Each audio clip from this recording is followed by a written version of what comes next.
when the right people come together at the right moment, when they care almost as much about winning as they do about each other, they can become the best of the best.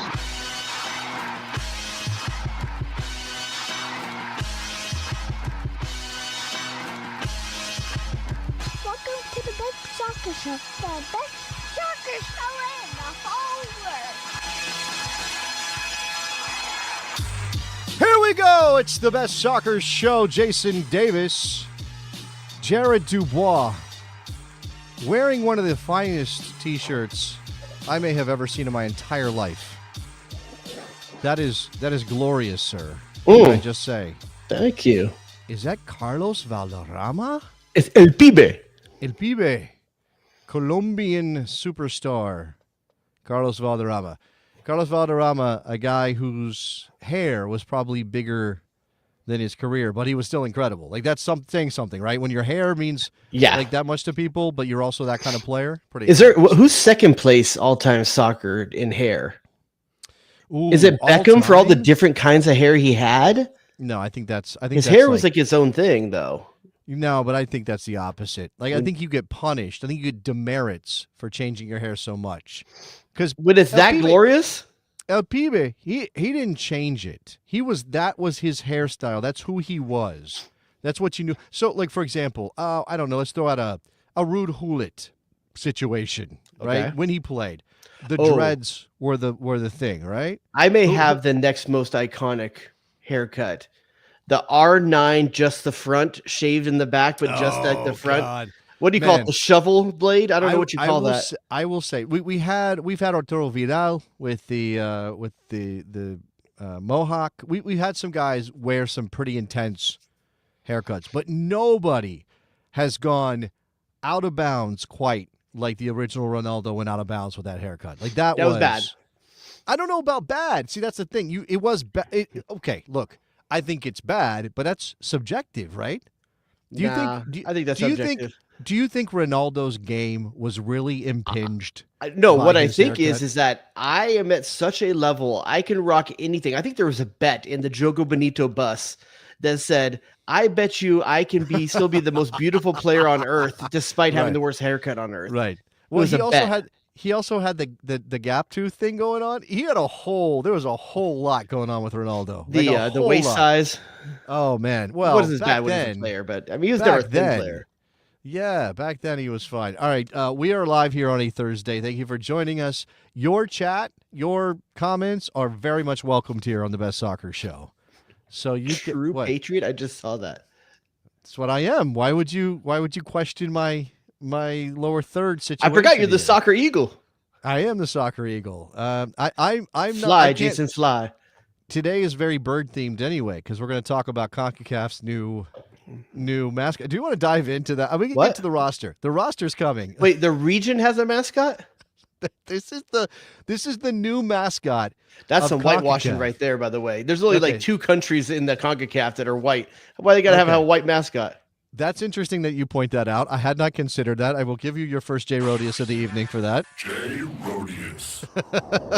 I had not. I've been looking at this image for 2 days straight, and I did not think about how white this bird is. That is definitely my privilege coming out here. So if you're listening on the podcast later on, know that we're looking at a picture of Volar, who is the new CONCACAF bird mascot. Now, there's a lot going on here, Jared. First of all, this Volar bird. Fly? Is that what the Volar means? It does mean fly. It does mean to fly in Espanol, which is a choice, right? I told my wife about this thing at dinner tonight, and I tried to describe it to her. She hadn't seen a picture. And she's like, oh, her eyes went up. She's like, a bird, and it's got feathers with all the flags and all that. And then I said, its name is Volar. And she was like, what? My native Spanish-speaking wife was like, what? It's Volar? Like, why? What does that even mean in this context? Now, this is a soccer eagle. This is not an eagle. That's the thing. You're like, oh, this looks like an eagle. This is not a soccer eagle. This is a seabird guided by the spirit of the ocean on a mystic mission. Like, literally, that's what CONCACAF says. Just in the chat says that bird is so white, Jean-Claude Van Damme is still trying to snort it in the 90s. Oh, that's pretty good. Well, look, Jean-Claude Van Damme envies the body on Volar. Volar is hitting the gym. Volar, you think that bird can do the splits? I think it's possible. I think anything's possible when you look like Volar. He's wearing. Okay, listen, it's on the edge of badass. I'm not gonna lie, but because there is I kind of dig the nations as feathers, but the white bird is off-putting. Why a seabird? Why not a bird of prey of some kind? Who wants a scavenger bird? Yeah, I don't. Yeah, you're right. Is this a fisher bird? Literally, if you have a duck bill like that or a seagull bill like that, the bird's whole job, and this is very indicative of Concacaf, the bird's whole thing is to dive. Right. just to dive into the water. So, I mean, this is the most appropriate mascot for Concacaf. Okay, it's a seabird. It dives. I think it's wearing a hell of a lot of. Only JD Vance wears that much eyeliner these days. I mean, look at that. Like he's got smoky eye happening there. There's the. I guess that's like okay. Here's what I need to know, and I guess I haven't looked for other images of this bird. I've only seen this one. Is he wearing a cape that is held together by the CONCACAF logo with all the diamond things? But then he also has bling. Feathers that come off his arms that are made of the flags of CONCACAF? Where does the cape go? I don't see the cape after it goes over the shoulders. There is a spot down there, like behind his whatever. I mean, Volar doesn't have much of a back end. Volar wears cleats, by the way. Volar is wearing cleats. It does look like Volar's. Do you think those are Sambas? What's going on? There's indoor shoes or outdoor shoes? What are we talking about there? I can't tell. Those are house shoes or cleats. I don't know. I mean, there's a lot going on with Volar. But why does this even have to exist? Does UEFA have one of these? I don't think so. I will give you some more highlights from the press release issued by CONCACAF. Great. I can't wait to find out what all the different things in the image represent. Isn't that what all these damn things say these days? Yeah. Volar's journey is one of discovery and transformation, created in collaboration with Design Force, who crafted this thing's trans? What? Oh, transformation. Well, he might get cut out of the American budget. All right, now crafted for his striking visual identity and Marvel Comics, whose legendary storytelling brings his origin to life. They actually got Marvel writers involved in this, apparently. Wait, there's a comic? There's going to be like a whole like. I would not put it graphic past novel CONCACAF to issue a comic. As a seabird guided by the spirit of the ocean on a mystic mission, Volar represents strength, freedom, and endurance. His powerful wings featuring 41. So he's got an odd number of flags on each arm. Like that doesn't. In volume 1 of the Volar graphic novel, he tries to get to the bottom of the Puto chant. He's on a mission to figure out what's going on with the how to stop it. Right. Yeah. Well. He's it's a good thing he's a bird. I don't know. Anyway, CONCACAF his powerful wings featuring 41 diamond shapes. Through his adventures across territories, football history, cultures, and communities, he becomes a guardian of the game, ensuring that football is for everyone, everywhere. Hey, where's the Oh, wait, there it is. I see it now. What was it buried? We're buried. I know. We're second from the top. Oh no, that's ahead of us. I think that's the U.S. Virgin Islands. You can see the V in the eye. So that's who that is. So shout out to Volar. Every American wants to be behind a virgin. Shout out to Volar. You're killing me today. That's not appropriate. That's not appropriate. Yeah. Jason's saying he doesn't see Canada. So Canada's there somewhere. I'm sure Canada's there somewhere. Well, not for long because pretty soon they'll just represent us, right? Okay. So I'm gonna go back to our boy Justin. President of the Sons of Ben. Everybody say, should I play Hail to the Chief? El Presidente. Justin saying, Mission 1, find the money trail from the 2016 FBI investigation into Jack Warner. And this is what I said when I saw this. I said, Volar needs an arch nemesis. And Jack Warner is the kind of guy that has a volcano layer somewhere. Dude, Chuck Blazer's way better. Or is he more of a henchman? Is he a sidekick or is he a villain? Is dead. He's dead. Have you never seen a comic book? No one's dead. So they downloaded his brain into a robot. A Segway. What's going on? Chuck Blazer he's a talking Segway. That's pretty it's written up by a parrot on a Segway. I almost wore my Baller Blazer T-shirt tonight, and I forgot to go look for it. So my apologies to anybody who was looking for that. So there's Volar. All right, let's get to the real business of the evening, I suppose, and that is the U.S. men's national team roster for the Nations League games. We are a week away from the match against Panama. where the United States will play in a semifinal to try to get back to defend their title. The only nation to have ever won this tournament, Jared, is the United States of America. USA. I cannot imagine Mauricio Pochettino being the one to fumble the bag after Greg Berhalter set such a standard in this competition. So as we look at this roster, I think, okay, let me just say, I have no issues with this. Like, I'm not like, oh my God, what's happening here? Before we get started the show, we brought up our roster as well. We made last week on the show. If you haven't listened, go back and listen to last week's show to see what ours looked like. And for the most part, we were pretty close. There's a couple things, but the things that are in, people are out. I think fairly. Okay, let's agreeable. go back and forth. There's going to be visuals for people listening to the podcast, but you'll follow along because we'll talk about these guys. Okay, so goalkeepers. This is who Pochettino called up. Patrick Schulte, Zach Steffen, and Matt Turner. Now, we think Turner's still the number one. I think it would probably be Schulte number 2 and Steffen number 3. If you look at ours from last week, we had Turner, Schulte, and Horvath.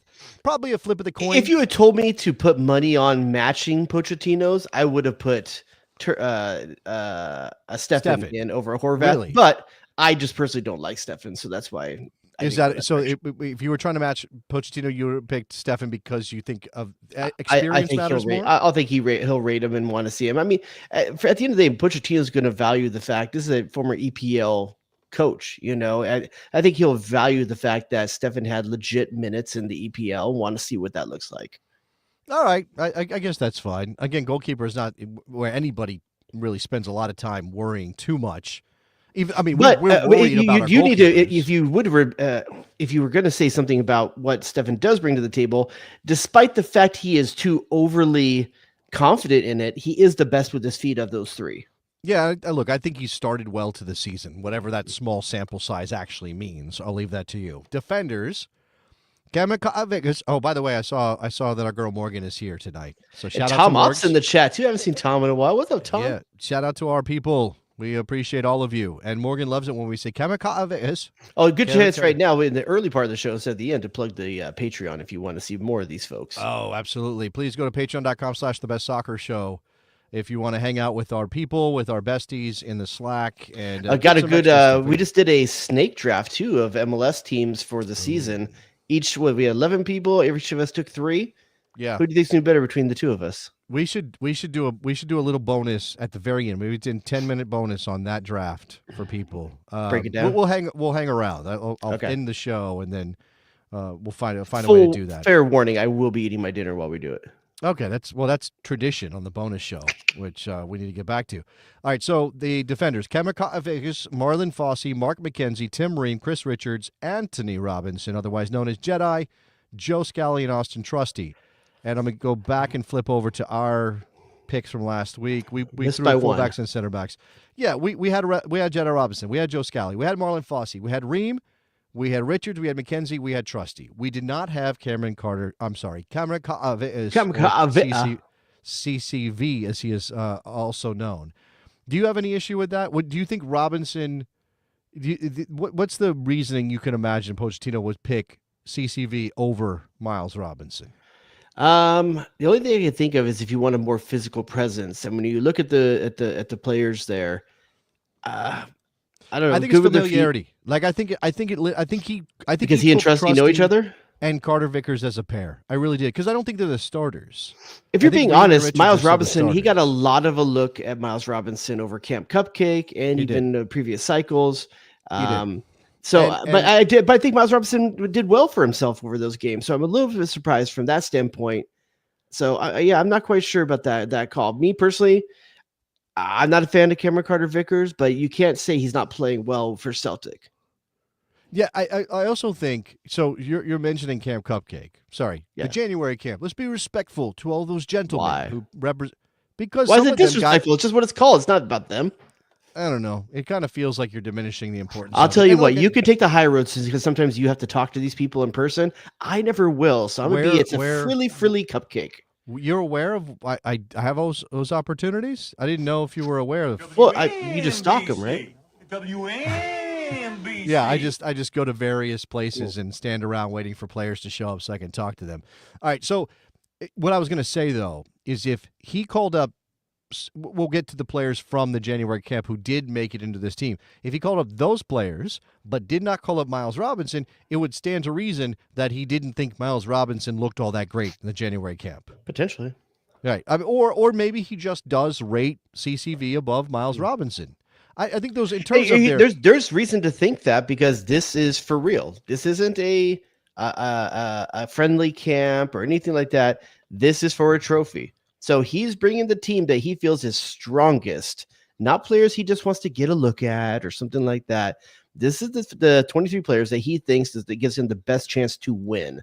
So in that respect, only thing I'll say about Cameron Carter-Vickers is that of all these players, he is the best in the air. Other than that, I don't think he has as much value. All right. Okay. Well, that could be part of the reasoning. And you're not bringing a Walker Zimmerman, who's probably the second best player in the air. You are not bringing a Walker Zimmerman. All right. So midfielders: Tyler Adams, Johnny Cardoso, Diego Luna, Weston McKennie, Giovanni Reyna, and Tanner Tessman. And if you look at our group, we had Weston McKennie. We had Eunice in the midfield. He's in the team, but not in the midfield, at least according to the graphic put out by U.S. Soccer. We had Tyler. We had Gio. We had Brendan Aronson. We had Johnny, and we had Aiden Morris. So we missed on Brendan, and we missed on Aiden Morris. Yep. And I think so. Aronson's an interesting one, and Pochettino talked about Aronson and basically said, we just have too many players in too many spots. I don't think he sees Aronson as defensively strong enough. Really? You think that's it? Well, he's a presser, yes, but I don't think – well, okay. He's not – maybe this is the better way to look at it. He's not Gio, and he's not Weston McKennie, and he's also not Diego Luna, who made the team, right? So and McKennie is going to play as a two-way player. Well, what I think this says is that Pochettino, across both these games, given the competition, expects to have the ball.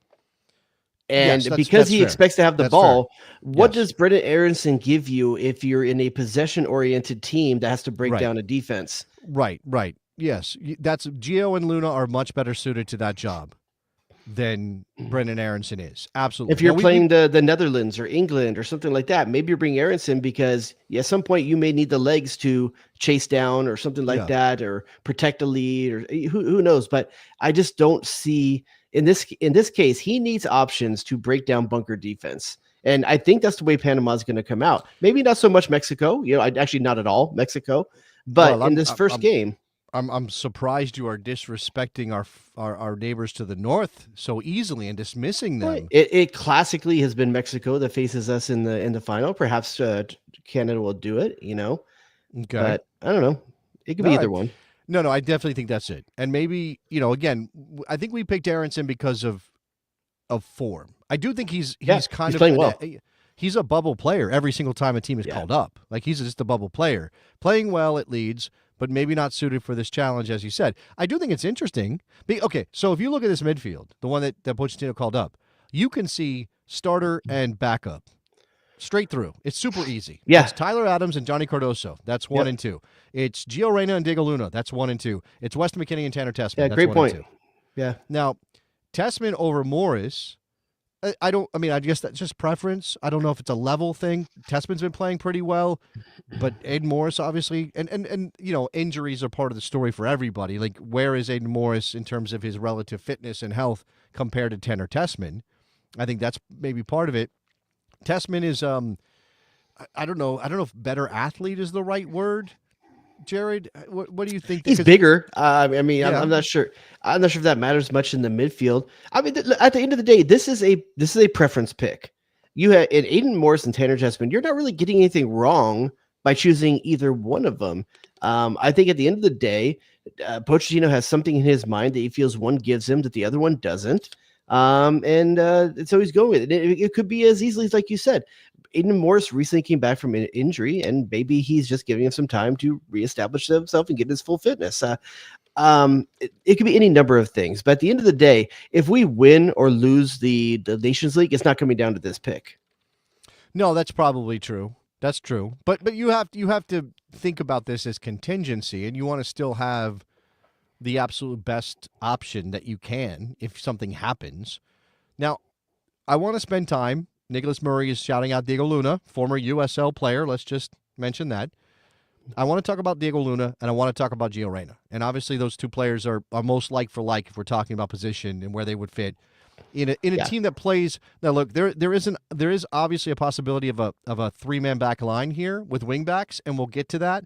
But I think, if you do play, you would still be playing three in the midfield. So you would still have that kind of, Weston McKennie being a two-way player, having a holding midfielder, defensive midfielder like a Tyler Adams or a Johnny Cardoso, and then having a player who's maybe more focused on the attacking side of the ball, and that's Reyna and Luna. So Diego Luna really impressed Mauricio Pochettino, clearly. Like that January camp. I mean, you seen the balls on the guy? Is showing. I'm sorry? You seen the balls on that guy? I've heard about the balls. Unfortunately, I cannot play Mauricio Pochettino saying, check out the balls. One job. Where he's got big balls. I don't know what happened to it. It got messed up. It got messed up here in a technical situation. But anyway, so I have no problem with Diego Luna being. No, I think the only thing that you could say, and this will be interesting to see how this works out. There's a number of similarities between Gio Reyna and Diego Luna in terms of how they play, position on the field, but there's another similarity too. Something about this player, on both of these two players, rubs coaches the wrong way. And they both have something off the field that seems like it is a factor for them.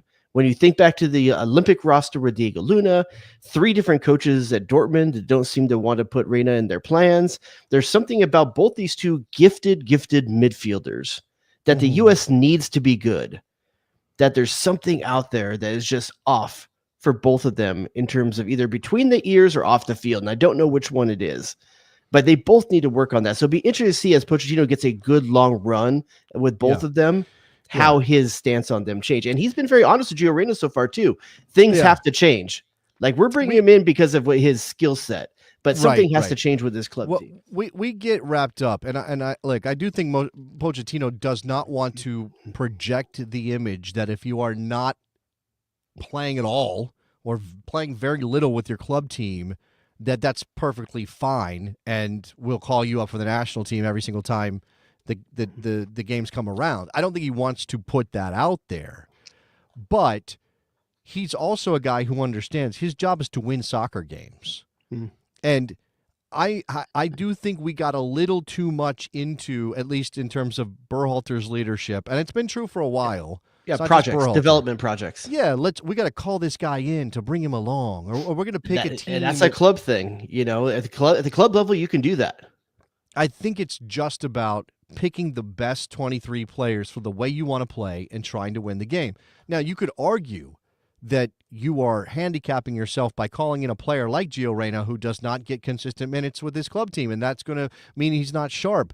But there is no replacement for Gio Reyna in the U.S. men's national team player pool. There just is not one. Unless you're going to say, from the chat. Yeah. It says, how much time do you give Reyna absent of club form? How many minutes does he have in him? Is he even a starter? He's not. I don't think it's not that he's okay. I think he's 90 minutes fit. I don't know that he's sharp. Those are different things. I think you can get a consistent 90 minutes out of Gio Reyna? He's not going to drop off on the back end. The guy got 6 minutes on the weekend. I don't know. Again, we don't know. That's the thing. This is a big question mark, and Pochettino. But I think what most Americans will say, what most American fans will say, is that they would rather take 60 minutes of Gio Reyna than maybe starting Musa in that same position. Yeah. I mean, look, I don't think so. It's not a knock on Musa, by the way. There are a couple of options here, right? And again, you can think about in possession, out of possession. Father Time in the chat, 3-2-5 in possession, right? You've got a couple of deeper lying midfielders, and then everybody else is kind of pushed up. You got 3 center backs, a couple of deeper lying midfielders, and everybody else is pushed up. That it could be very much like that. And again, we can get to wing backs and that idea here in a second.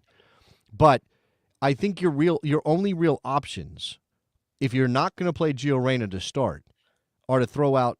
I don't think you trust Luna yet, right? You don't trust Luna yet to do that job in meaningful matches. Especially he saw such a small bit of him. So it's throwing Weston McKennie out at the 10, the nominal 10, or playing Christian Pulisic there, but you don't have the wing depth to do that. Diego Luna is the 61st minute sub for Gio Reyna, so you don't have to change the way you're set up on the field. Yeah, he's like for like. That's what I'm saying. Yeah. But again, if you don't play Reyna and you don't trust Luna, then your options are Weston McKennie, and you're playing MMA, which is an option here. Weston at the 10 is good enough for Juventus. It does. I think the weapons ahead of him are a little bit different level, or around him are a little bit different level, and how they play is a little bit different. But yeah, you could do that. Or, as I said, you can play Pulisic through the middle. But because of the way this team is set up, that seems very unlikely because you just don't have the wing depth. You don't have, and I don't see, unless you're playing Luna wide, which I think is a waste and not useful. Okay, let's talk. So that's the midfield. Let's talk about the forwards. Okay. Yeah. He calls in Patrick Agyemang, Yunus Musa, listed as a forward, Christian Pulisic, Josh Sargent, Timothy Weah, and Brian White. Now, I'll say right now, I didn't see Brian White coming. He must have. It's not out of line, though. It's definitely not out of line in terms of like who is the most in-form striker after Josh Sargent right now in the American system? It's Brian White.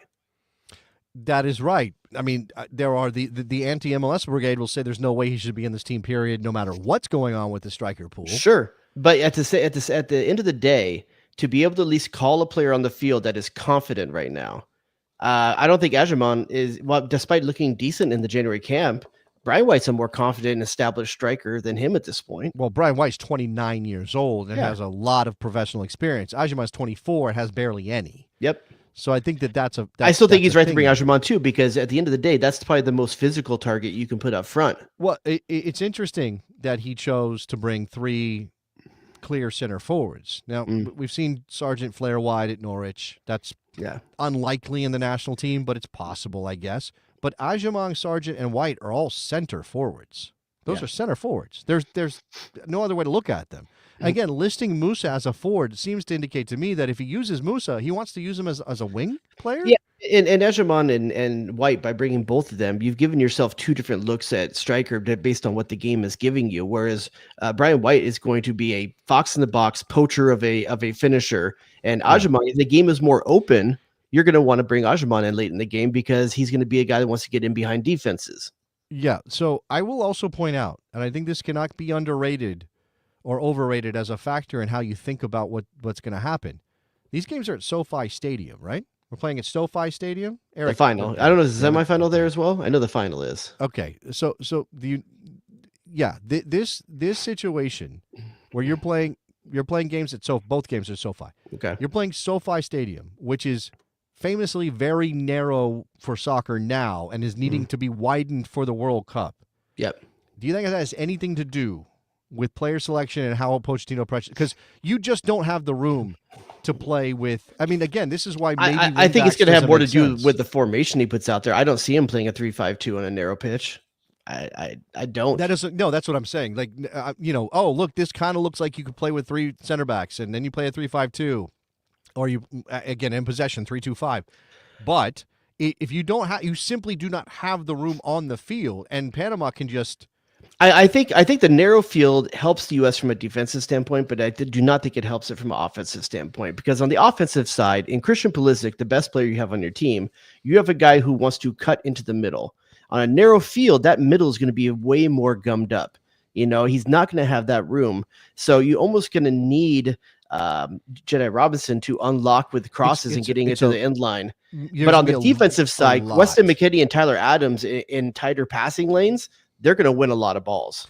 Yeah, how this plays on the narrow pitch is very interesting to me. And how, is it just going to be a ton of left-sided buildup in order to play combinations between Jedi and Christian Pulisic, and then you obviously you're popping out a Weston or another midfielder into that. So let's space. Talk about that right side then of up the forward position. First of all, we shouldn't be shocked that Yunus Musa is listed as a forward, because Pochettino has almost exclusively used him in that position when he's had him so far, mainly because Timothy Weah was not available, but I think he's played Yunus Musa now 3 times at that wide forward position.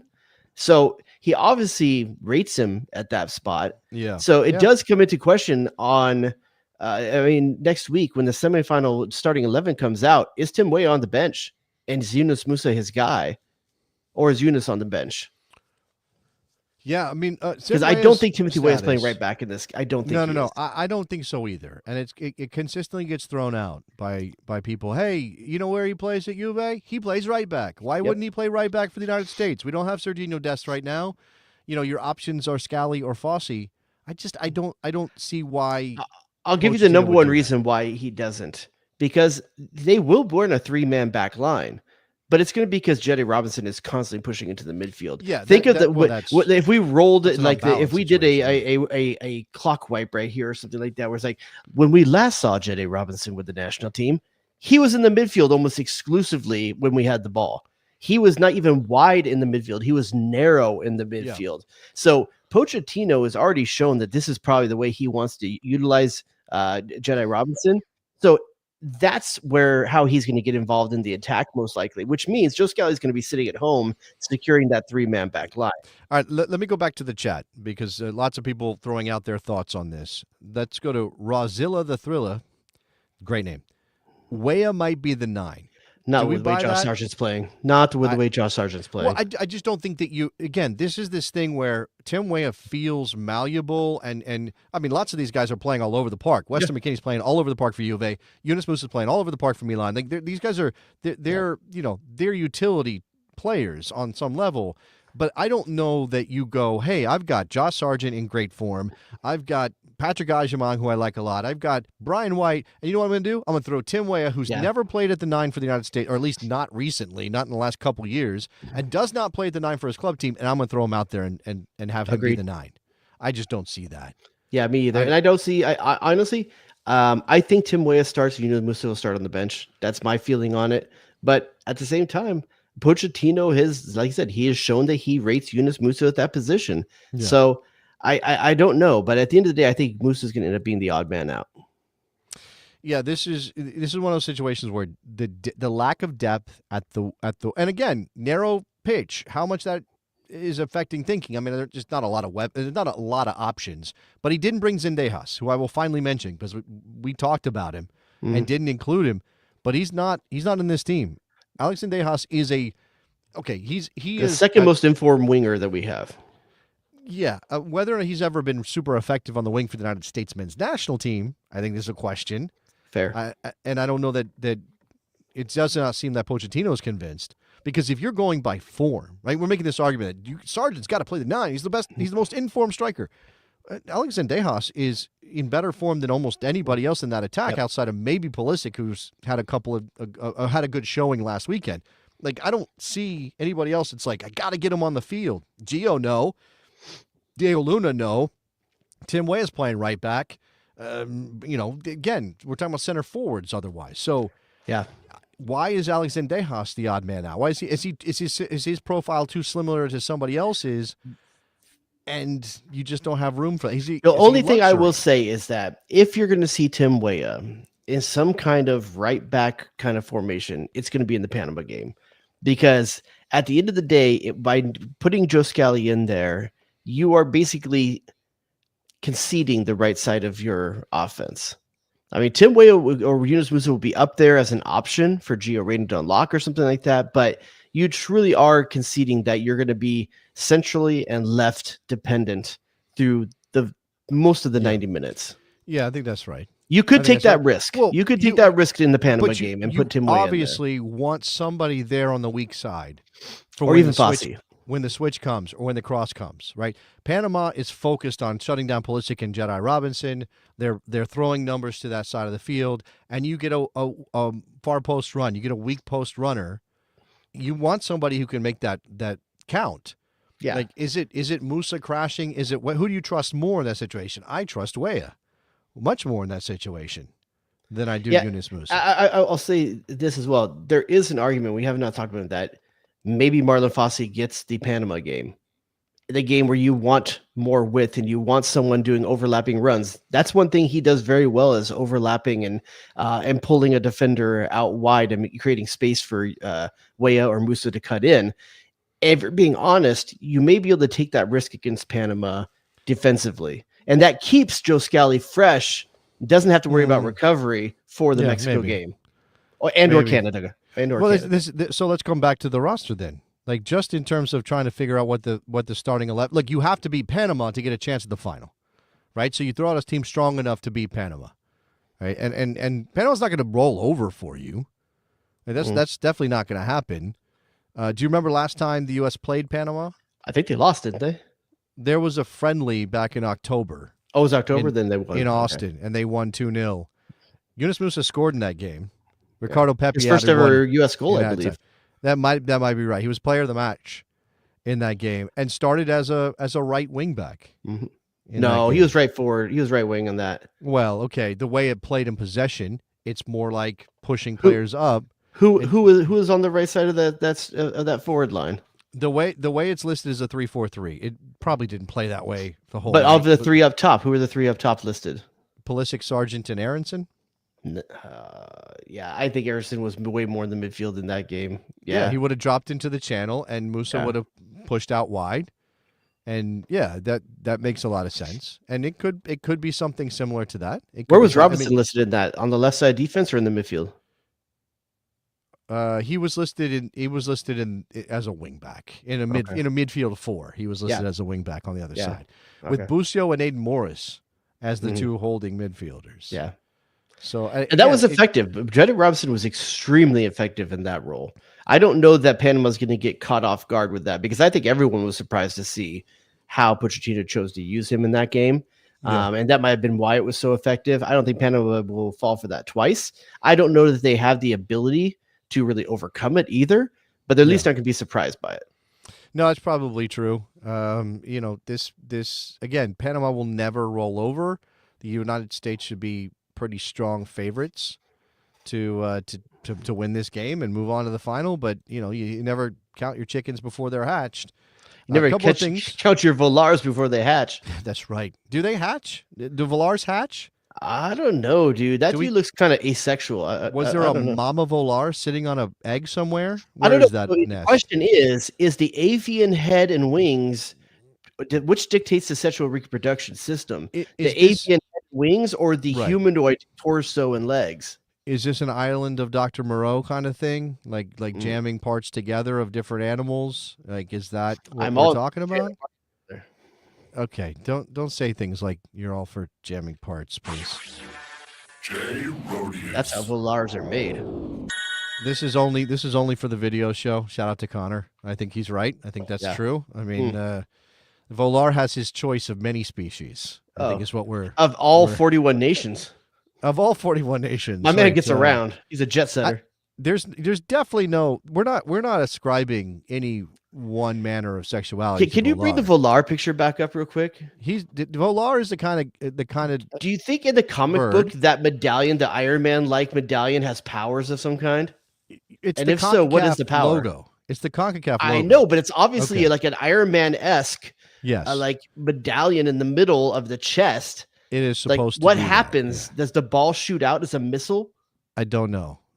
Is it? Yeah. Does it hold like it? What is the Iron Man? I never really understood the Iron Man thing. Like his power comes from there. You know, it'd be awesome. It does shoot out like as like a ray, and it's Andreas Cantor's voice going "go" the whole time. It's like it's shooting until it stops.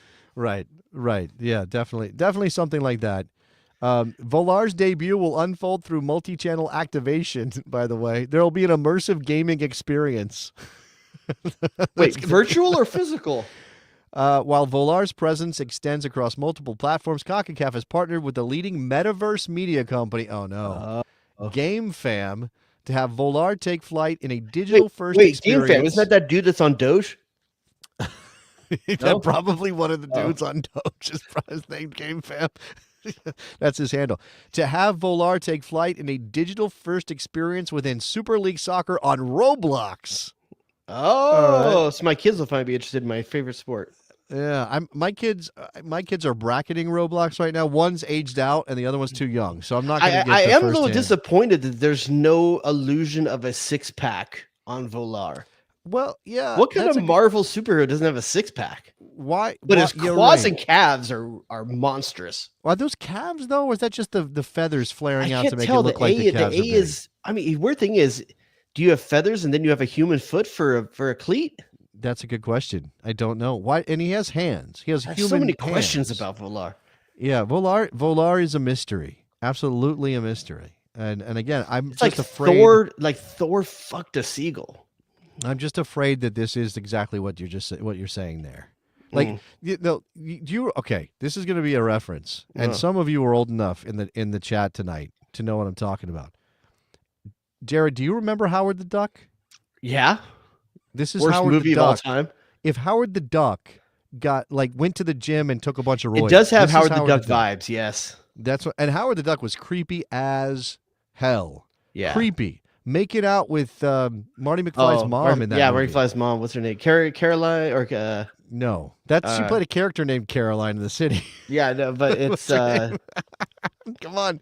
Leah. Let's go. Leah Thompson. Thompson. Yeah, Leah I want to say Remini, but it was Remini. No, Leah Thompson. Yeah. That was a weird movie.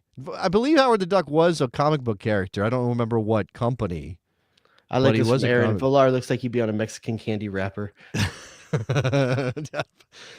Volar does look like an energy drink mascot, for sure.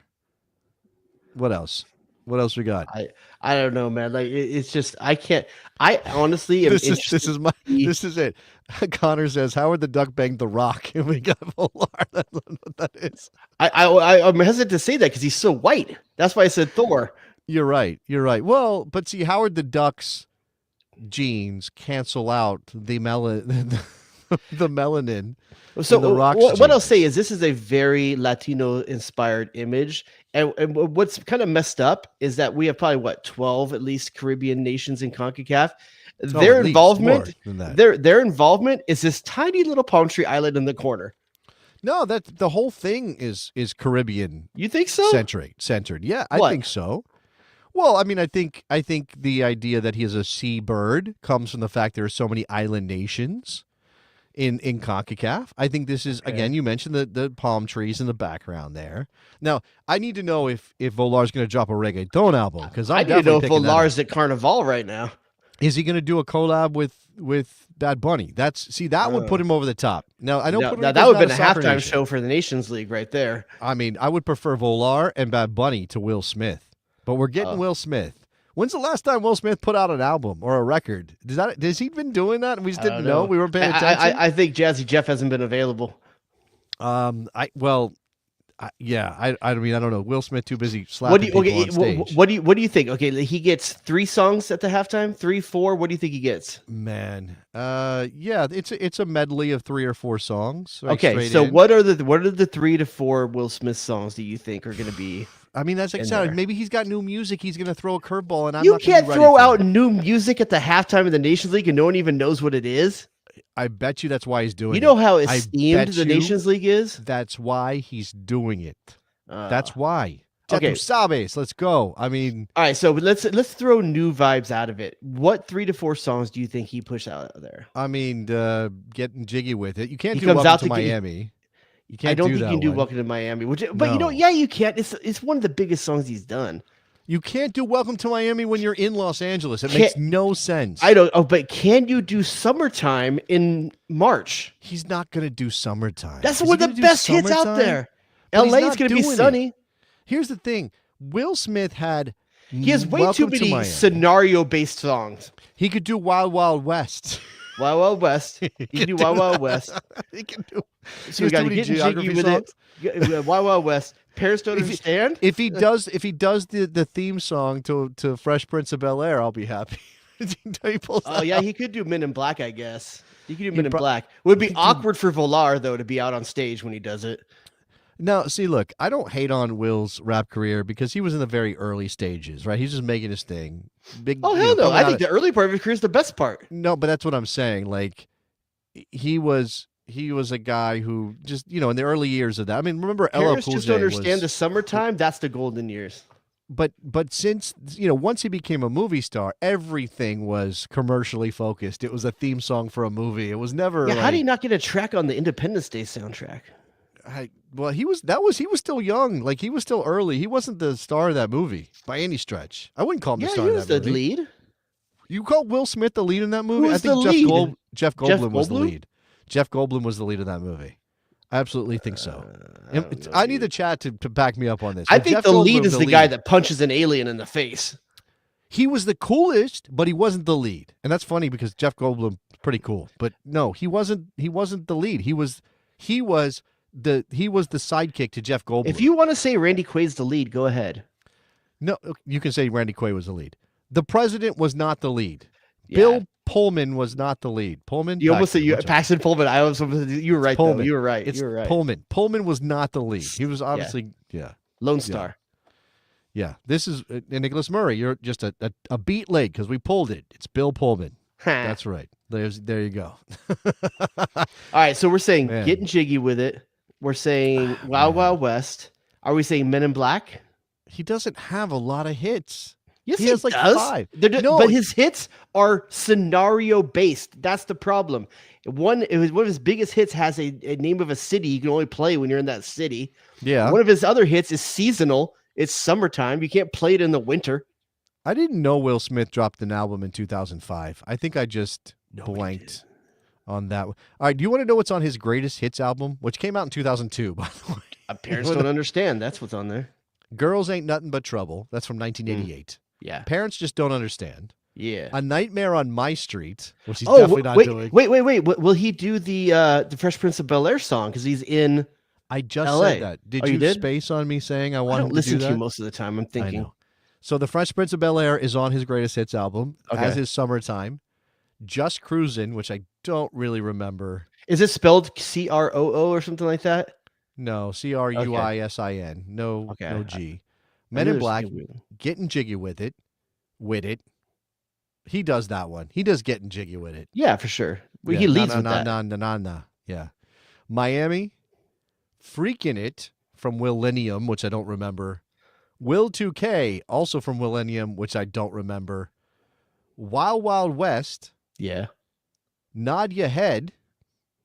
Oh, Just the Two of Us. He could do Just the Two of Us. It's kind of like a rap ballad. Just the Two of Us. I don't know. Well, here's okay. How much would you put if you and I make a bet right now?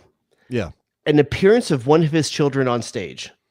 I would say that's 100% certain. 100%. Dang it! I was going to take the yes on that too. I think that's guaranteed. Actually, I don't know what's going on with his kids. Again, Will Smith kind of exists in this other universe alongside ours, and I know he's there, and he pops up when he slaps Chris Rock, or he pops up when I hear that his wife is on a podcast dishing out family secrets, but I don't know. I say we just fully lean into the Fresh Prince thing, and Alfonso Ribeiro like flips the coin. That could be. What is Alfonso Ribeiro up to right now? Last I knew, he was doing Card Sharks. No, isn't he doing well? Isn't he doing Dancing with the Stars? Isn't he the host of that now? Maybe. Did we lose Uncle Phil? We lost Uncle Phil. Uncle Phil. I miss my Uncle Charles, y'all. What about Aunt Viv? There was 2 Which Aunt Vivs, one? but I don't know which one we lost. Which one do we still have them both? We got both. I don't know. Double Aunt Viv. As long as we have what was the oldest sister's name? Yeah, I can't remember her name.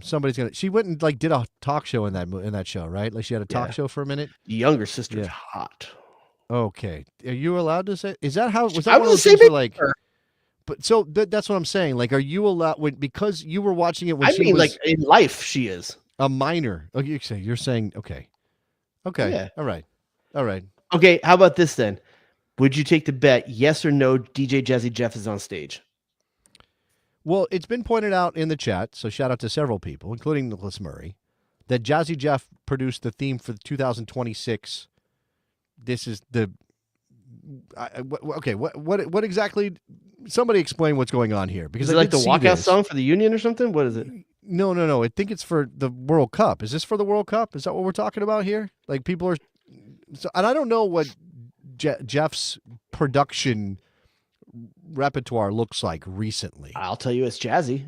Okay, so this is it's called a Sonic ID, and DJ Jazzy Jeff produced it for the 2026 FIFA World Cup.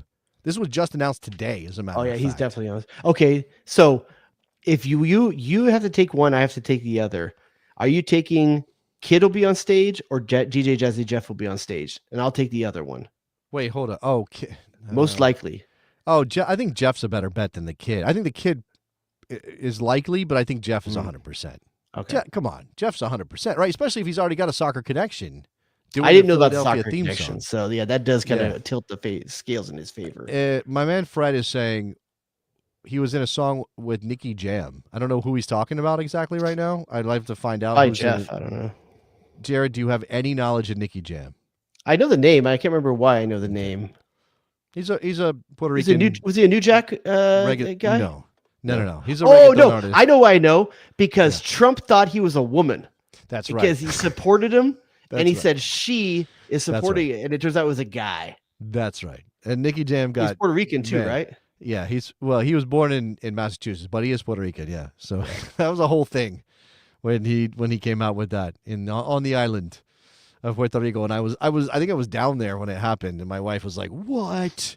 Oh my God, what's going on?" We got 10 minutes. You want to talk MLS Concacaf Champions League?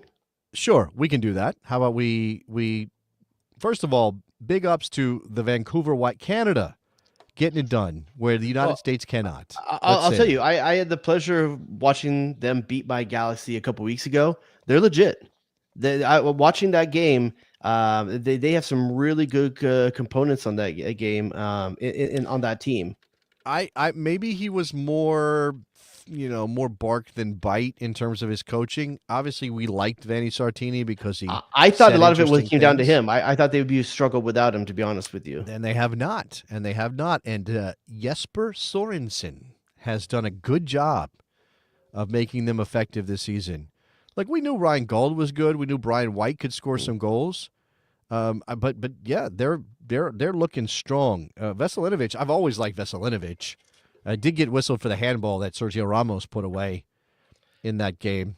Sergio Ramos playing for Monterrey. Sergio Ramos playing for a Mexican team is so weird, but it's very fitting too. Do you think that the attacking players for Monterrey are salty that when a penalty comes out, when Monterrey wins a penalty, that Sergio Ramos steps up and like, I've won a Champions League. I've won several. Get out of my way. I think you're happy that someone that's confident on the ball is going to take the strike. All right. I think that's for that. That's what comes down to. But Vancouver having a fantastic start to the season, and obviously Brian White is a piece of that. Ryan Gauld is a piece of that. But their young player. Why am I blanking on his name? I want to say Johnson. What's his? You're talking about the Canadian winger.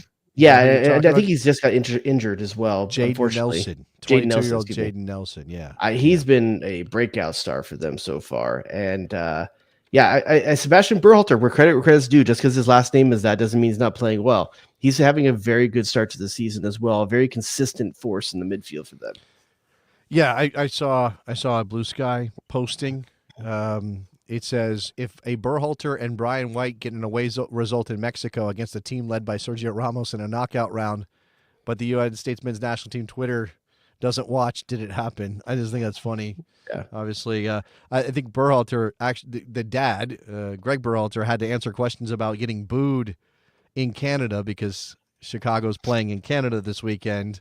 And it's like, that's got nothing to do with the game. It's only about it's about other stuff. It's fun, though.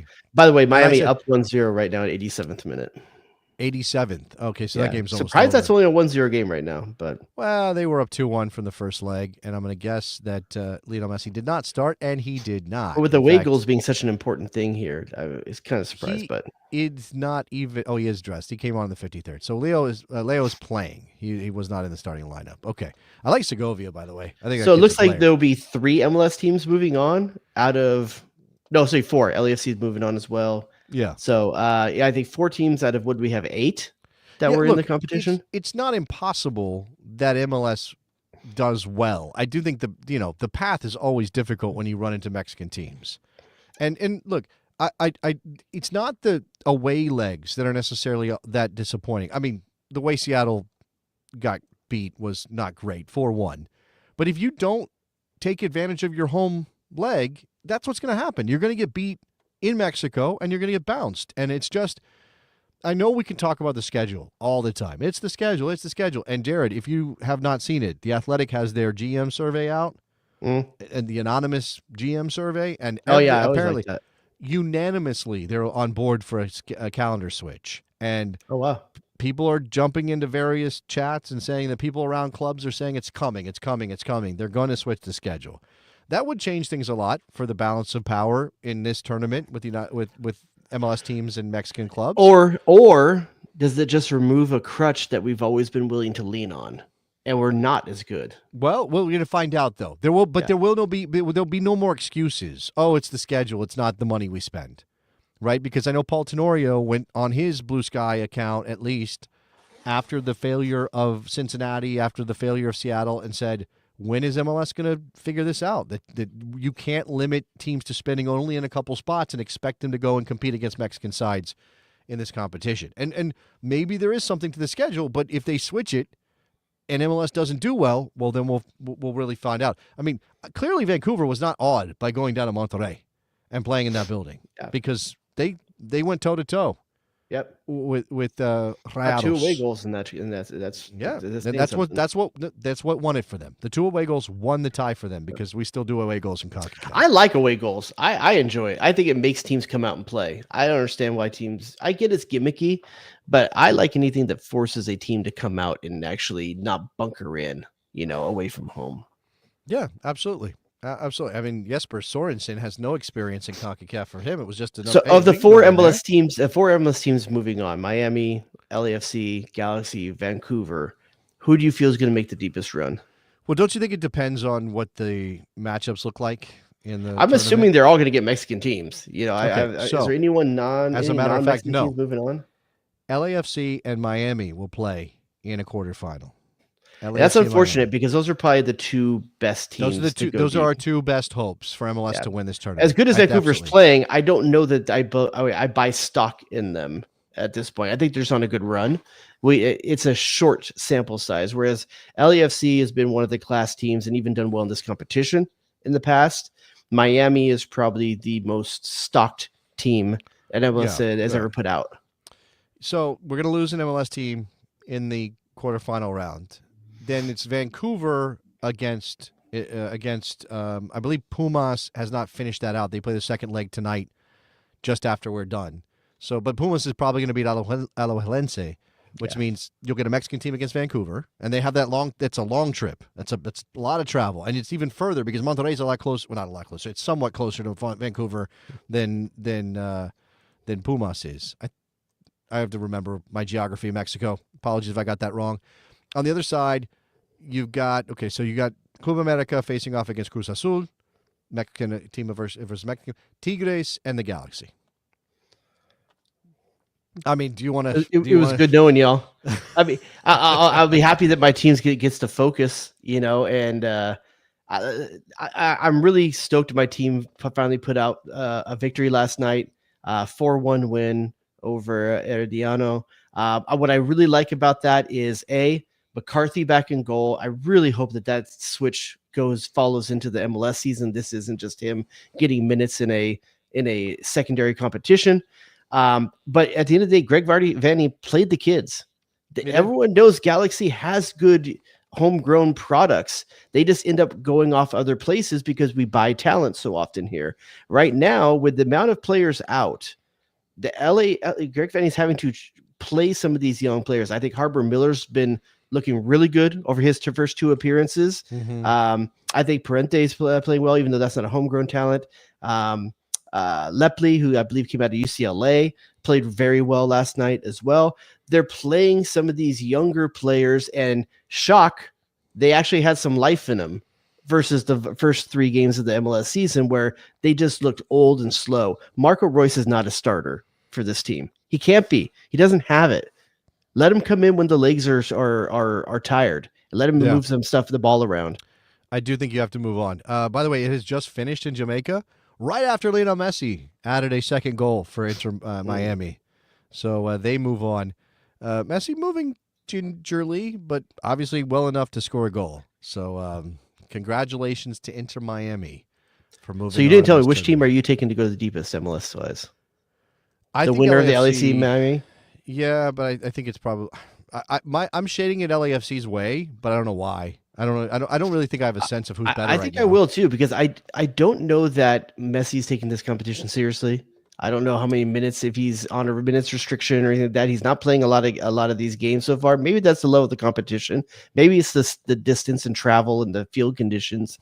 You're not going to have to worry about that when it comes to LAFC. But I think LAFC is all in on this competition. I think it's a long trip. It is a long trip back and forth. So, all right. Well, not to Jamaica. What'd you say? Not to Jamaica where he's playing. No, I'm saying to LA now because after they finish this. So anyway, All right, we are going to wrap this bad boy up. Thank you for watching and listening. Although everybody participating live, that is fantastic. Thank you very much. If you want to keep this going, if you like this community, you like this vibe, patreon.com/thebestsoccershow. We don't Go bite. find us and join up. It's not super expensive. Get you access to the Slack, and then whatever bonus content we can pump out, you can join us over there. What else, Mr. Dubois? Well, before I let you talk, let me pitch Morning Kick Around to everybody who's here, because we do that Monday, Wednesday, Friday. Me and my other I have 2 different co-hosts I do things with. It's very confusing. I've got that show with Robert Kerr. We do it Monday, Wednesday, Friday. Nicholas Or Murray somehow is a regular watcher. he's the straight man and you're the talent. I don't know. I'm multi-talented, multifaceted individual over here. I don't know why you're trying to take my jobs. I got lots of stuff going, man. I do you have drops for when you say funny things? I'm a switch hitter, brother. What are you talking about? Do you have your own signature drop for when you say inappropriate things? No drops. Just talking soccer, having just fun. 2 straight dudes talking. Sure. I mean, I can't speak for Robert, but sure, yeah. I guess the way to go with that. He's got a family and all that. Let's see. So, Morning Kick Around on YouTube. Give us a subscribe. That would be fantastic. Share that show if you can. Justin's right. You are developing a co-host harem. You got me. You got Eric Winalda. You got 3 dudes now. Like, I don't know if I like being in a what's a 4-person? It's not a thruple. What's a quadruple? Quadruple? Quadruple? I don't know. A quad. It sounds. As long as I'm like not at the end of the human centipede, I'm good. Yes, just Jared. Did you know that I have a radio show? Were you aware? WNBC.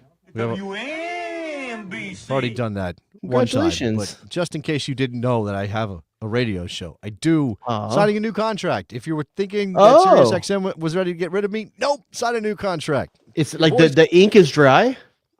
Well, it's all digital now. You don't even get the satisfaction of like get the fancy pen out or anything. Your retina scan is dry?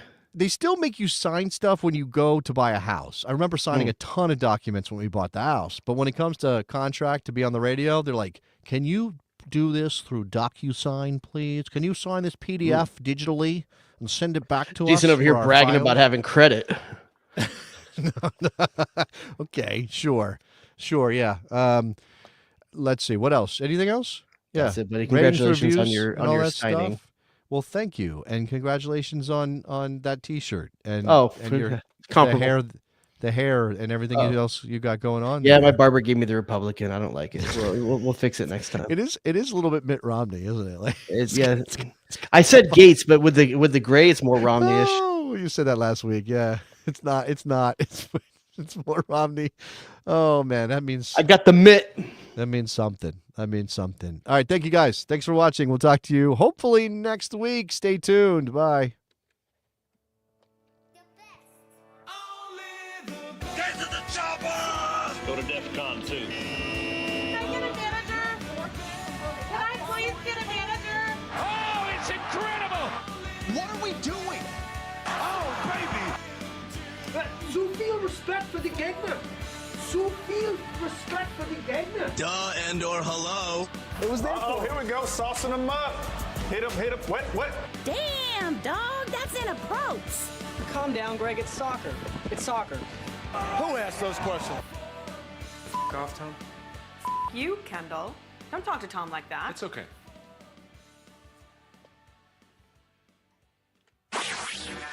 Jay Rodius.